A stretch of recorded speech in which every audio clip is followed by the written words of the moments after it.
years ago, while I was a teen, my mother told me the story of my near-death experience. The two videos that I'm about to share with you give you the full picture of how my NDE and my mother and others, wise teachers and spiritual guides, have helped me.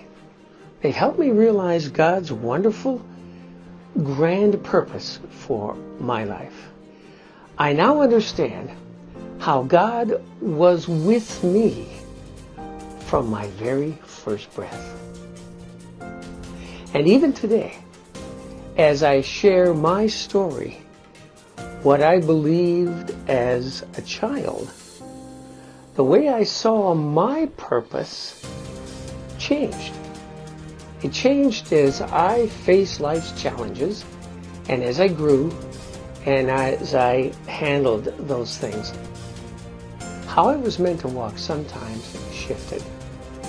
But I grew to understand God's large plan for my life. But through it all, the one constant that has been the undergirding of my life has been God's love and guidance for me. And in one unforgettable moment, the veil of understanding my purpose was lifted. It was a moment of clarity for me that I'll share with you in the videos. A moment where I encountered the divine in a way that changed my life. It changed me forever. In this video, I want to share my near-death experience with you. I want to tell you about how God healed me, not just physically, but spiritually, and how that experience ignited a new purpose within my life, a purpose to become a witness to the divine's work in the world and in all people's lives. The first short video that I'm about to share, I created a few years ago when I was part of a Facebook group and introducing myself and my life. This video will help you hopefully understand the context, the setting for my spiritual depth that was brought about by my NDE and the difference that made in my life. The second longer video is the complete story of my life, from my NDE birth to my healing through my divine understanding until my life today. So let me tell you a little bit of a story about my life. This takes way back to when I was in elementary school, and I think it was third or fourth grade, don't remember exactly, but I was walking from my childhood home with my mom one sunny afternoon, walking up toward my school, just a few blocks away, and we were crossing a rather busy road, and there was this older guy walking toward us. And I had a sense that my mother recognized him, and we were in the middle of the road. It's like he was walking toward us, we're walking toward him, and we intersected each other in the very middle of this road. Fortunately, we were in the crosswalk. And he pointed at me, and we were stopped in the middle of the road. And I remember clearly, as if it happened yesterday, all I could think about was safety. We got to get out of this road, Mom. And he pointed to me and he said something to me that I always remember. He says, "You are my miracle baby." And he had a big smile. And then he and Mom chatted a little bit for a few seconds. It seemed like hours. and then he passed and he walked his way and we crossed the street. My mom didn't say much about that, but he was relating to my birth story. And today, I came to own and realize that, and to put some names to it, my archetype, I am a magician sovereign, and most of all a magician. I have always, all my life, been enthralled by the mystery, the unseen, the unknown, the non-physical aspects of life. It's just enamored me. And my mother, I think it's partly because of my mother's birth story. She told me, I was born almost 3 months early. And this was back in 1950. So you know how old I am. They didn't have neonatal intensive care. I weighed just a little bit over 2 pounds. And so that's why that doctor said, "You are my miracle baby." And it was a miracle. And I remember my mother telling me as I was a young child and all through college, she said, "Bill, God has a plan for your life." Have you ever wondered how miracles happen and who orchestrates them? Our story begins with a little boy, a tiny bundle of life born 2.5 months early. His weight? A mere 2 pounds, so fragile and delicate that his very existence seemed to hang in the balance. In the stark, sterile environment of a hospital room, something extraordinary happened. The delivery nurse, witnessing the delicate struggle for life before her eyes, did something profoundly human and deeply spiritual. She baptized the little boy, fearing that he might not live long enough for a traditional ceremony. Amidst the beeping monitors and hushed whispers, she bestowed upon him a blessing, a prayer for his survival. But the miracles didn't stop there. As if answering the nurse's silent plea, the boy clung to life. His pastor, learning of the precarious situation, rushed to the hospital. There, amidst the hushed stillness, he too baptized the boy, reinforcing the blessing, the promise of life against all odds. In the face of such tenacity, such an unyielding grip on life, the doctor could only marvel. He began to refer to this tiny warrior as "my miracle baby." The words were spoken with a sense of awe, a recognition of the extraordinary circumstances surrounding the boy's birth. The miracle, however, was just beginning. This little boy, born against all odds, had a purpose, a destiny that was far greater than anyone could have imagined. He was not just a survivor. He was a beacon of hope, a testament to the power of faith and the resilience of the human spirit. And so, against the backdrop of this miraculous birth, the stage was set for an even greater story, a journey that would take this boy from the brink of death to a life filled with purpose and meaning.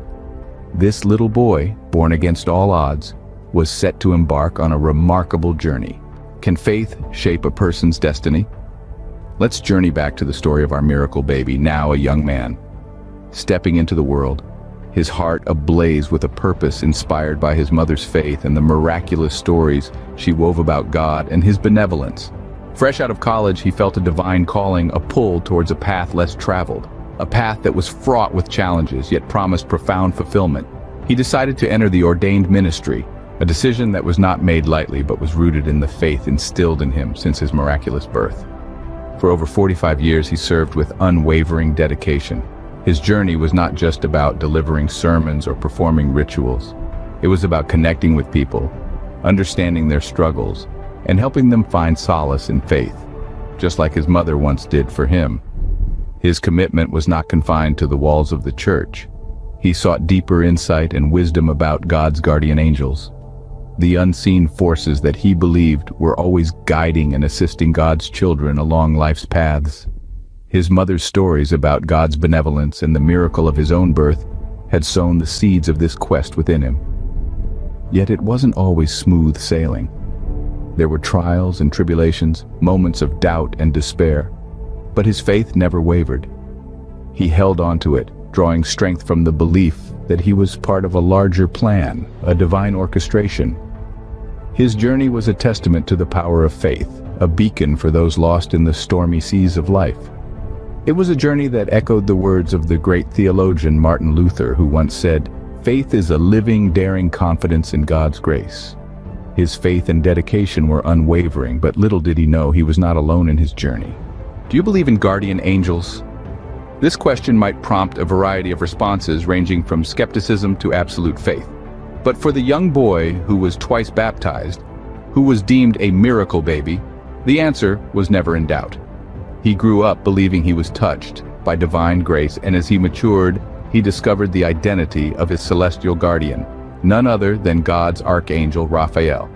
For those unfamiliar with the role of Archangel Raphael, let's delve a little deeper into this divine being. Raphael is often regarded as the angel of healing and is believed to bestow upon people the grace to heal themselves and others. This healing extends beyond just physical ailments, encompassing emotional and spiritual wounds as well. Our young boy, born prematurely, weighing just 2 pounds, was healed at birth. The timing, the circumstances, it all pointed towards this divine intervention. The Archangel Raphael, known to offer his healing powers to those in need, had been there, guiding the boy's journey right from the start. As the boy grew older, his faith in guardian angels only deepened. He started to see the signs, the divine interventions, the guidance they provided. He saw that guardian angels were not just celestial beings watching over us from a distance. Instead, they were active participants in our lives, guiding us, healing us, assisting us in our journeys. They were God's way of showing us that we were never alone, that we were loved, cared for, and protected.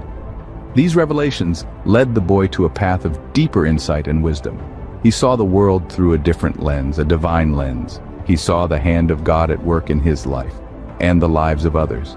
He saw the role of guardian angels in our world, their purpose, their mission. The presence of a guardian angel in his life was becoming more evident, leading him to a path of deeper insight and wisdom. This realization would shape his life, his faith, and his journey in ways he could never have imagined. Can one's passion survive beyond their professional duties? In our story, the answer is a resounding yes. As the boy, now a man of faith and wisdom, retired from his parish duties, he was far from done. His calling, his passion, his mission didn't retire with him. Instead, it took on a new form, a new path to inspire and heal. His life's work transitioned from the pulpit to the pen. His sermons now came in the form of written words and video narratives, sharing his insights about God's holy angels and guides. His voice, once filled the hallowed halls of his parish, now resonated through screens, reaching an even wider audience. His stories of divine intervention and angelic guidance, his personal experiences of spiritual healing, and his profound understanding of God's love were now accessible to everyone. He was no longer just a pastor to his parishioners, but a guide to anyone seeking divine inspiration. His work had profound impacts. It inspired many, comforting those in distress, guiding those who felt lost, and providing hope to those in despair. He became a beacon of faith, his words a source of solace, his stories a testament to the power of belief. His legacy was not confined to the walls of his parish, but spread across the globe, touching countless lives. His journey, his faith, his dedication, all serve as a reminder that our passions, our callings, don't cease when we retire. They simply evolve, taking on new forms, reaching new heights. They continue to inspire, to heal, to guide, just as the boy, now a man, continues his mission. And so his story, his legacy continues. His experiences, his knowledge, his faith all continue to inspire others. His journey from a miracle baby to a man of faith, from a pastor to an author and video creator, continues to touch lives. It's a reminder of the divine guidance that is ever present in our lives. His story continues to unfold, inspiring others to discover the divine guidance in their lives. Have you ever felt a presence guiding you in your life's journey? Think about it. Those moments when you felt an invisible hand steering you away from danger or towards an opportunity that you hadn't even noticed. Moments when you felt a sudden surge of courage or a calm amidst a storm. Could these be the workings of a guardian angel? Our miracle boy's story is one of faith, of divine intervention, of a life touched and transformed by an angel. But remember, his story isn't an isolated tale. It's a testament to a universal truth that echoes through the ages. The presence of guardian angels isn't exclusive to him. They're around each one of us, guiding us, protecting us, and often healing us in ways we don't even realize. The power of faith is a profound force. It can move mountains, heal the sick, and breathe life into the lifeless. But faith isn't a one-way street. It isn't just about believing in something greater than ourselves. It's about allowing that greatness to manifest in our lives. It's about being open to the guidance of the divine, to the messages of our guardian angels. Our miracle boy's mother had an unshakable faith. She believed in miracles and the healing power of angels, and that faith was passed on to her son. It shaped his life, guided his journey, and led him to a path of service and spiritual enlightenment. His life is a testament to the power of faith and the guiding hand of a guardian angel. Life is a journey, And we're all travelers. Some paths are smooth, others rocky. Some journeys are filled with sunshine, others with storms. But no matter the path, no matter the weather, remember that you're never alone. There's always a guardian angel with you, guiding you, protecting you, loving you. So take a moment, reflect on your own journey, look beyond the visible, tune into the invisible. Feel the presence of your guardian angel, embrace the power of faith, and remember, miracles happen every day. In our world full of uncertainty, there are moments when something unexplainable happens. A miracle, a sense of calm and chaos, a turn of events that defies logic. These events and more are signals to you that God is stepping into your daily life to guide you into a deeper spiritual understanding of your personal purpose for your life. These aren't just coincidences. These events, both good and challenging, are physical, outward signs of God's personal inner touch and involvement within your life. Remember, God is love, and God comes to you to unfold your purpose from an eternal touch of loving acceptance. Like the story of Reverend Bill McBride, born almost 3 months too soon at just 2 pounds, clinging to life against all odds. With his 2 baptisms, 2 prayers for survival, and 1 miraculous healing from his near-death experience, his journey began. Doctors called him a miracle baby. But his story didn't end there. God had a plan for his life, and the spiritual journey was about to begin. That boy grew up to become a man of deep faith, believing in the power of God and angels, beings that heal, protect, and guide us. He found his calling through faith and spiritual teachings from his mother, his pastor, and his spiritual guides, who helped him identify his guardian angel. He dedicated his life to helping others find the divine's love and strength in their most challenging moments. But here's the truth. Miracles aren't just for the chosen few. Divine guidance surrounds us if we open our hearts to it. Understand this. You are not a mere physical person having a soul with a few spiritual moments. You are a spiritual being, most of all, who has been placed by God in a physical body. You are alive today to discover your purpose and live out God's wonderful plan for your life. So what about you? Have you ever felt the presence of God revealing your purpose and guiding you when you needed it most? Maybe it's time to keep believing it is true and start living under God's wonderful plan for your life. It has been an honor and privilege to share Reverend Bill McBride's story with you today. Reverend Bill has created a gift he wants to give to you today. He has created from his 45 years of ordained ministry a 3-day mini-course called Strength Through Purpose. Discover your God-given purpose for your life. It is his free gift to you to help guide you into a life of strength and joy by living in God's purpose and plan. You can enroll in his free mini-course, and in 20 minutes a day over 3 days, that's in just 1 total hour with his videos and resources, know for sure God's plan for your life. Simply go to this link, motivationski.com/purpose-mini. Be sure to enroll today. It's Reverend Bill's free gift for you. Go to motivationski.com/purpose-mini. Reverend McBride thanks you for watching today and joining him in this mini-course. Enjoy your mini-course and live blessed every day.